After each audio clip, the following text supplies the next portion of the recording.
પ્રધાનમંત્રી નરેન્દ્ર મોદી મહાકુંભ મેળા 2025 માટે ₹5,500 કરોડના વિકાસ પ્રોજેક્ટ્સનું નિરીક્ષણ અને ઉદ્ઘાટન કરવા માટે પ્રયાગરાજ, ઉત્તર પ્રદેશની મુલાકાતે આવ્યા હતા. આ મહત્વપૂર્ણ રોકાણનો હેતુ મહાકુંભ મેળા માટે ઇન્ફ્રાસ્ટ્રક્ચર અને સુવિધાઓને સુધારવાનો છે, જે વિશ્વભરમાંથી લાખો ભક્તોને આકર્ષશે. તેમની મુલાકાત દરમિયાન પીએમ મોદીએ અનેક મુખ્ય પ્રોજેક્ટ્સનું ઉદ્ઘાટન કર્યું, જેમાં નવા ફ્લાયઓવર, ઘાટ, રિવરફ્રન્ટ, રોડ અને ગટર શુદ્ધિકરણ સિસ્ટમોનો સમાવેશ થાય છે.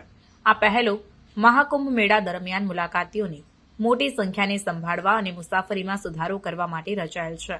આ ઉપરાંત પ્રધાનમંત્રીએ કુંભ સહ એઆઈ યક ચેટબોટનો પરિચય આપ્યો, જે હાજર ભક્તોને વાસ્તવિક સમયની માહિતી અને અપડેટ્સ પ્રદાન કરવા માટે એઆઈ સંચાલિત વર્ચ્યુઅલ સહાયક છે.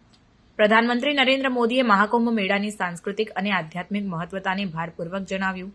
તેને વિશ્વના સૌથી મોટા મેળાવડા તરીકે વર્ણવ્યું. તેમણે એકતાને પ્રોત્સાહન આપવા અને ભારતની સમૃદ્ધ વારસાને પ્રદર્શિત કરવા માટે આ ઇવેન્ટના મહત્વને હાઇલાઇટ કર્યું.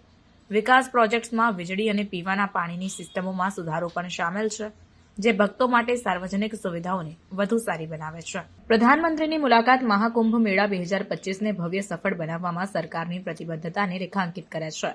પ્રયાગરાજના ઇન્ફ્રાસ્ટ્રક્ચરને સુધારવા અને તેની સાંસ્કૃતિક વારસાને જાળવી રાખવા માટે ખૂબ જ મહત્વપૂર્ણ છે.